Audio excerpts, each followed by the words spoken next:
Zata. Truth. It began long before us. We who now live our perfect and dull, endless lives. It began long before these moon palaces and body markets hurling around our golden sun. It began long before our light-coil thinkers, our radiation wars, our oil, smoke.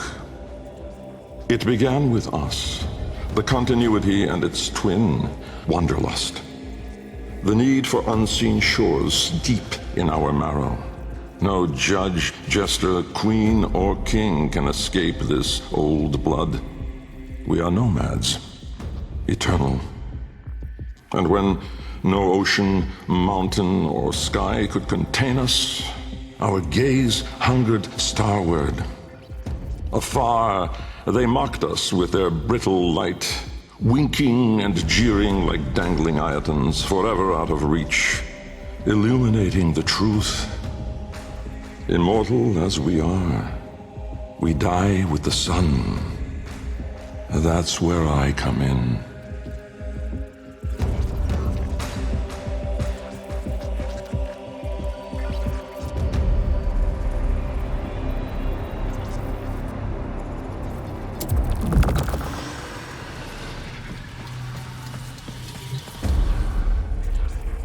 Jahu, form.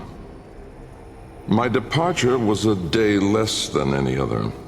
When I stepped inside the bell, I saw no crowd through its glass, no skeptical onlookers, no regal send-off. They all had given up on me and my paradoxical formulations. The wasted years had all shown the void to be just that. Nothing, no energy, no entanglement, no form. To spacefaring ambitions, a dead end.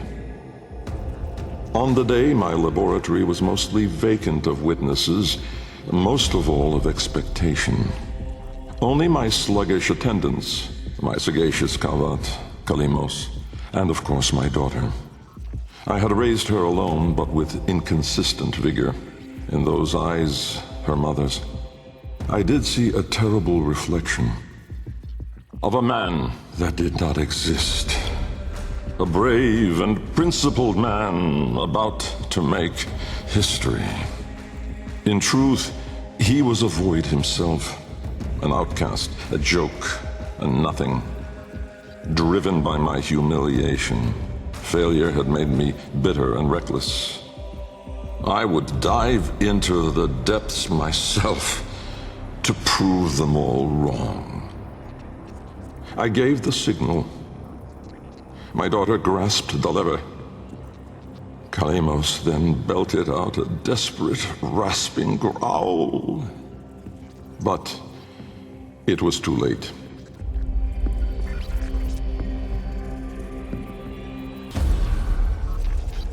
Vom, order. The calipers yawed open the wall between worlds, stretching there a black trapezoidal gap.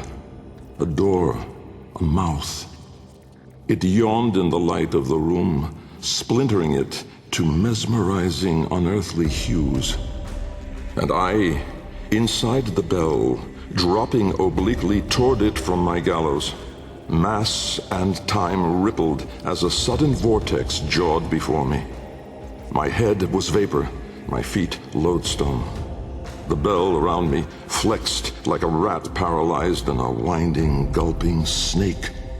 I faltered in the awe of it, stumbling against the ceraglass, and with that shifted the bell's path through the wall. It grazed the caliper membrane, the edge of the door.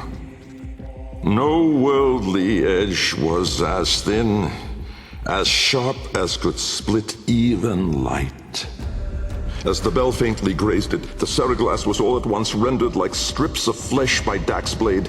My enclosure was beheaded in an instant, but still, I fell, sideways, into the void.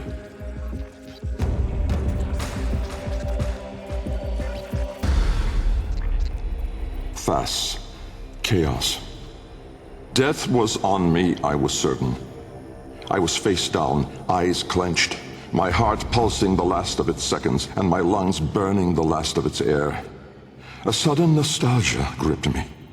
I grasped desperately for memory of a storm just past, the fumbling pitch of a child's song. Yet all these thoughts seemed to steal away from my mind like smoke through a vent. I would die empty. I then became aware of another sensation, physical, a web of pain, needles itching into my arm. At once I realized I was alive.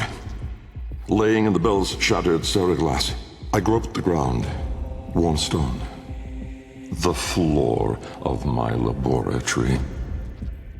So, I had never left. And so, I had failed. Again. I heard a crunch alongside me. Someone stepping through the shattered glass. With great shame, I gasped and rose my head to face my daughter above me. But as I opened my eyes, it wasn't her. It was me.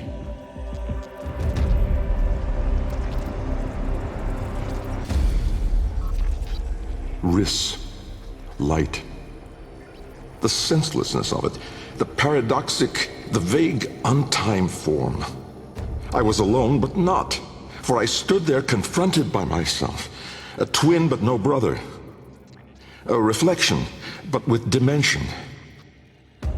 Behind him, no horizon, but a vast broiling sea of caustic light pierced at random by black pin stars. And closer, around me, a gale of flowing vapor, profane in color, billowing relentlessly into the nascent lack, seeking all directions. I was standing on a precipice of familiar stone, jagged and unanchored as though cleaved directly from the very floor of my laboratory. I wondered at the vapor's path, smoking outward more, leaving behind now the walls, the filigree gold, the rare cuts of marble from my home. I knew at once the vapor's source. I turned away, back toward the wall, the trapezoid I had yawed into it. Vapor erupted inward at the gap, but not just from there. For as I rolled my eyes back, I saw the same. A great steam of scintillation smoking out from my skull. Dumb in awe, I faced toward my chimerical twin. He spoke.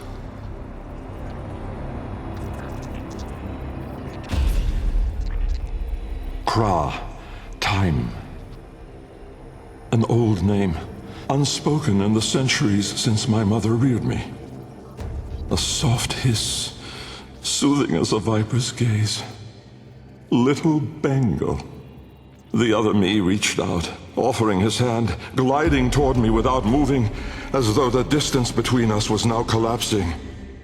A confusion, most euphoric, filled my mind. With the shred of wit that remained, I decided that I should run for my life. At once, crazed and frantic, I fled. But I made no forward progress. Instead, the world compressed ever more around me, as though I were an anchor pulling the shore to reach. When I arrived at the door, or rather, the door arrived at me, I howled, hurling myself inside, out. And then and there I was, lost and unlost, howling on the floor in harmony with my wretched Kalimos, lacerated in flesh and heart, scattered as the bell glass, spilling blood and stomach on the cold stone floor. But I sensed the other there, at the wall's breach behind me, reaching still. I screamed, but my voice was gone. Forever. I looked, but my eyes would never see again.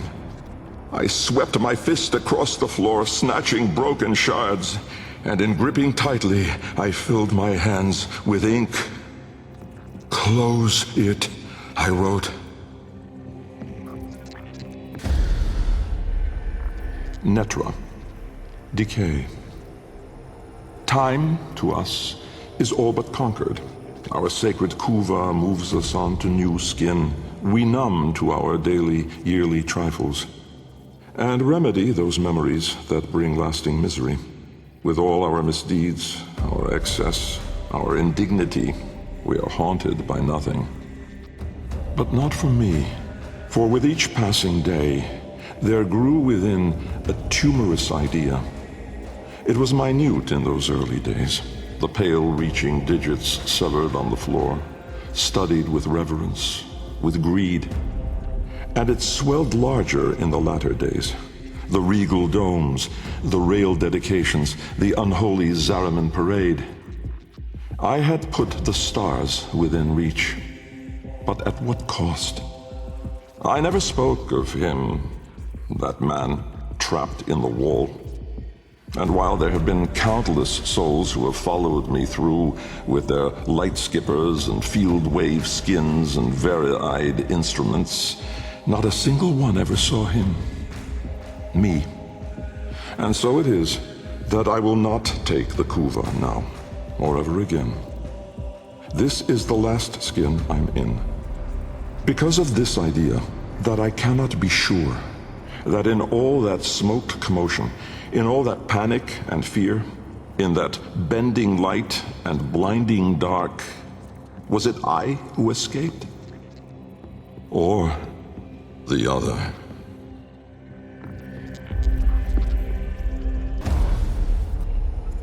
Lok, void. From brooding gulfs are we beheld by that which bears no name.